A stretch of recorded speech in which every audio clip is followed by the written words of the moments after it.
Hello. Hello. I'm Ethan. I'm Emily. And welcome to our podcast, What the Flock, about our yarn shop, Get Flocked, in Christchurch, New Zealand. Yay. Yay. So we're going to talk to you today about everything that's going on in our lovely little yarn shop, and possibly, by next week, we will also have an intro to this video, so that it's not just a Mike Schur cold open every time. Yeah. Because I think we can all agree that Mike Schur had his moment and it's done. So we'll deal with this off camera, everyone. You realize 90% of the people you say, I have no idea what you're talking about. I don't think most people actually get the references I make. I feel like I live in this very strange universe that I thought everyone else was living in, and it turns out the rest of you aren't here, and I don't know why. Help me, all of you. I just need you to go back and learn about 2 millennia of art history, read a couple thousand books, and retain that information and be able to throw it in conversationally. Right? Right. Anyway, the good news is I'm not in charge of you, except for your knitting. So, we are going to have a fun little chat about what we're working on, what yarns we've been playing with. I'm going to tell you about 2 recent finished objects. Mm-hmm. Oh, what? I technically have 2 as well. Oh my goodness. So, we will be right back, or we're actually going to roll into it, but I'm going to put a little cut in the middle. Mm-hmm. And at the same time, we can play everyone's favorite game, Guess That Construction Sound. Sparks are flying. Let's hope it starts a fire. So, we will be right back. They think metal burns. Honestly, It's okay, they've hung up the cage, the safety fabric. net, finally. That'll stop the sparks. They constructed the whole floor below without the netting in place. Yeah. And then they came in and they had a stop work order on Saturday. They were in trying to do it without the netting in place. Mm-hmm. And someone from WorkSafe, like I saw a WorkSafe vehicle, which I've never seen before, despite my multiple complaints, turned out to be like, no. You can't do this. Like, you can't be driving. They made them take those things down. They were like, you can't be driving these around on this level. How are you not hitting things? And I could hear them. The guy was like, oh no, we're just driving into it. And I was like, Nope. And this is the best construction company of the 3 so far. Hey. It's when there's like a sudden bang and you're like, what did they drop? Who did they drop it on? No, you're doing it that way. I'm doing it. Okay. All right. I suppose I should pick up. Yeah. All right, ready? Let's get back into it. 3, 2, 1. Hey, Emily. What have you been working on? Show the people. Well, this is my double finish object because Oh I my finished goodness. a pair of socks. You're ahead of me. Dee-dee. Amazing. My first so pair of good. socks. Your first pair of socks. You can see my dodgy magic looping, but oh well. Well, you don't necessarily do huge amounts of magic loop, right? No. Is that a fair I assessment? tend to avoid it. Right. Which was... Or just get through it as quickly as I can. Yeah. Because it's painful. Literally.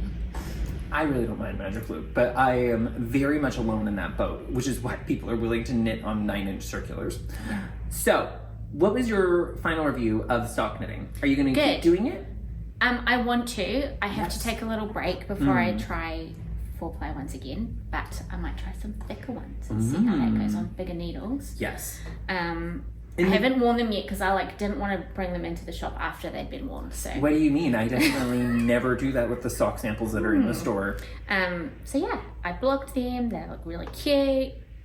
I had enough wool, which was touch and go. Yeah. So good. So what pattern was this? So this was called the Colour Palette Socks, which was a free pattern on Ravelry. Boom, boom. And I used the some Marmalade Yarn Co. minis that I had. Yes. And so you can you still buy this? And then maybe Yes. You can still buy the peridot and several of the other colors. Oh, maybe not. Yeah, I can't tell. Oh, It's hiding. I think we there's can't one. tell. There might be one There's left. one. But Get there's yours. some other pretty ones that have the mini of this colour and yeah.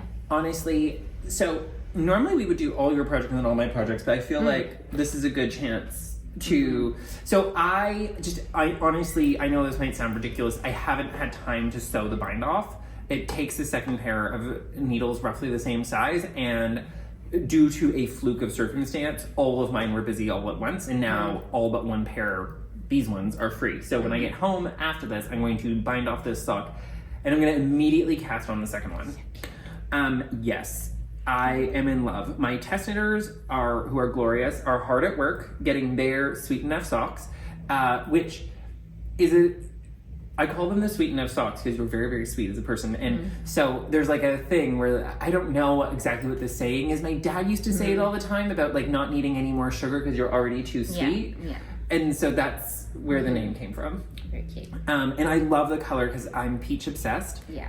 And the lilac is so pretty. And I was so happy that the minis are big enough, I can confirm, to do heel toe cuff. Yeah, that's what I did as well. Sorry. Because I also had a mini, and mine has a big, maybe even a much bigger heel. Much bigger heel than mine, because you did a flap, and this one is a fish lip heel. Yeah. Spoiler alert, everyone. All of my sock patterns going forward, in the ones I have designed that I'm retroactively re-releasing now that I have the rights back, are being converted to a fish lip heel.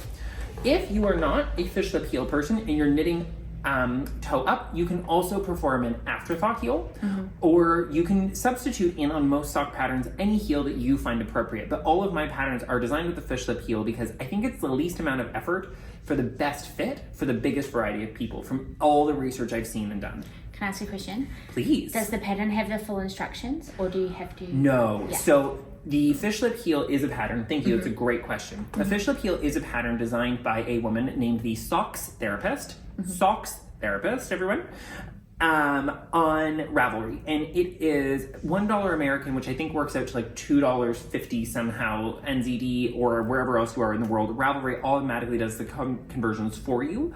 We can also, that one is available as an in-store purchase, and we can email you the pattern PDF by purchasing it for you in store if you're someone who struggles with Ravelry, which is a real thing, and you shouldn't feel bad about it because Ravelry has become overwhelming and confusing. And if you're feeling this way, we want to affirm right now that that is the case. And we're going to talk about this more and more as time goes on, because I think we can all agree that we need to find some better solutions. I wrote a very long article about this last week where I went on a bit of a rant because I am...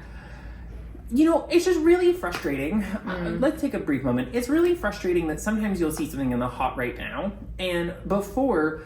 When I first started using Ravelry, the hot rate now would stay roughly the same for about 2 to 3 weeks at a time.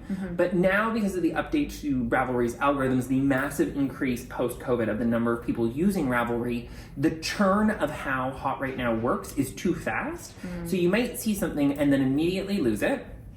And that's what happens. So... Yes, anyway, these will be published soon enough because they're sweet enough, and I actually intend to have the second sock finished by the end of this weekend because today is Saturday, we were closed yesterday in the world of you watching this, but today is actually Wednesday. Yeah. And so my plan is to spend all Friday knitting my second sock.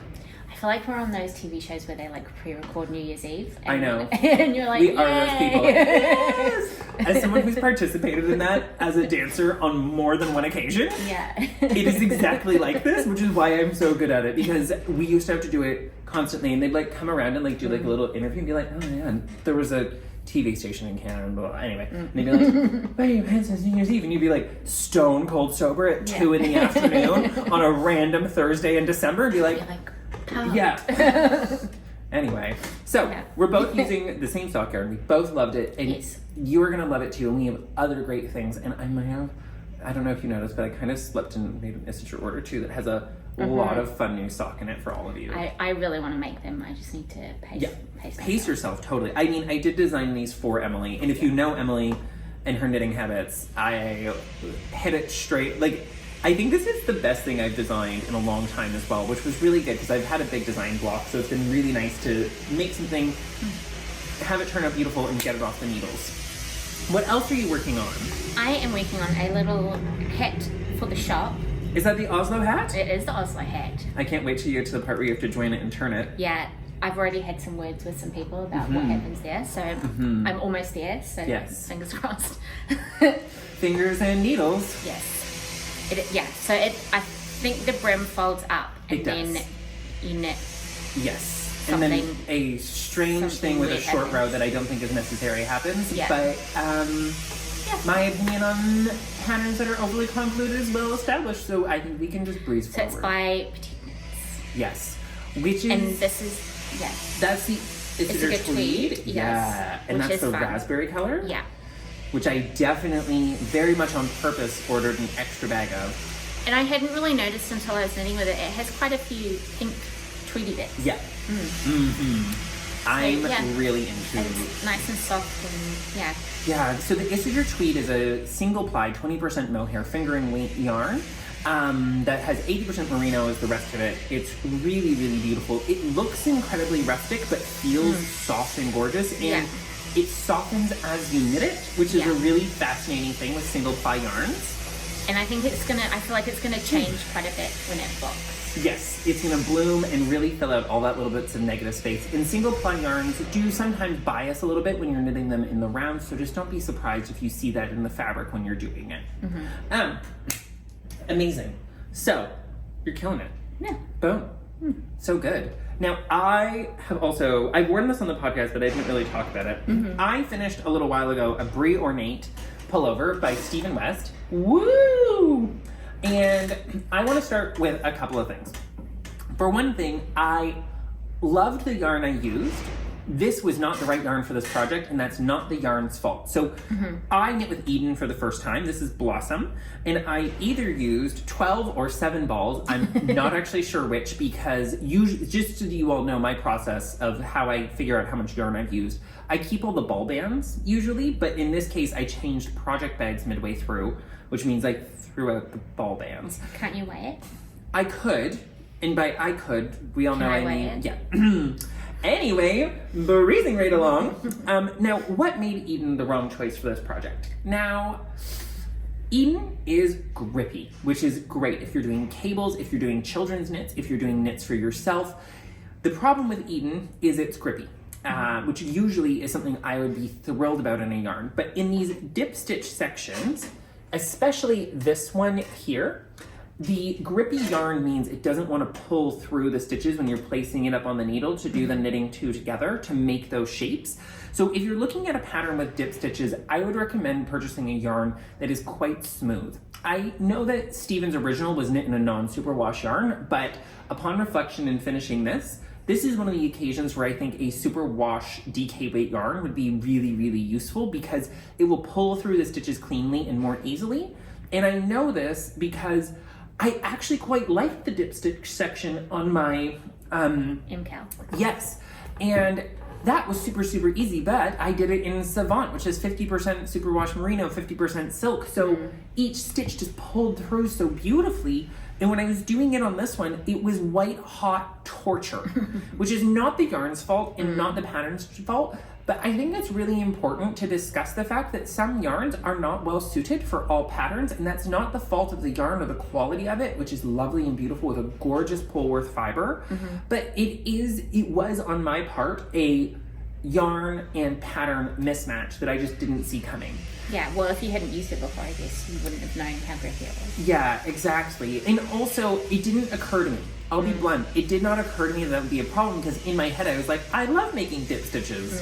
Because I do love dip stitches in general because they're not a new idea, Stephen, despite what you keep saying on the internet, Stephen. Would it the same thing be for like bobbles or that kind of thing where you're going backwards and forwards? No, bobbles I would say the reverse. So Okay. I have a hat called the Fletcher hat, which is the precursor chemical to a pullover that's coming that is knit in superwash yarn. And actually making bobbles is more difficult because the yarn's not grippy. So when you're doing all the passing over and flipping back and forth, you have to really yank it tight on a superwash yarn to make a crisp bobble. Where in a yarn like this, honestly, you could do whatever and it'll pop itself right up three-dimensionally because that texture and grip enhances that texture. Just like you can see it in this in person, it might not be as visible on camera, but this one does a great job differentiating the textures of knit stitches and purl stitches, giving these rows of garter breaking things up this beautiful crispness that's really raised, where I think in a superwash that would be slightly flattened, not to the detriment of the pattern and the decoration, but just to the overall thing. I didn't make a lot of modifications to this actually for once. The only thing that I went off-piste with is I thought the super long cuffs looked ridiculous. So I knit an extra 2 repeats and then I did a 2x2 rib with a sewn tubular bind off, and I did the same thing on the body. I would recommend to anyone knitting this pattern that you do the same modification. You will not regret it because it's beautiful, and by the time you're finished this collar, you will be over twisted rib. Let me tell you, because I sure was. So, that's everything that I've gotten finished. And oh, no, that's not. I'm wearing, wow. So this moment was caught on camera forever. I'm wearing a new jumper as well, aren't I? Mm-hmm. Yikes. So I have finished Windy, and this took a little bit of time. It was a bit of a labor of love. Much like that one there, I didn't super enjoy the process of knitting this, but I realized something. This is the second sleeve. I realized something about here. Mm-hmm. The process suddenly got super easy. And I thought to myself, what's gone on? This is only the second garment that I have finished with yarn held double, ever. And this is the first garment I've ever finished with mohair held double, because the other mohair project I made was the mohair held single.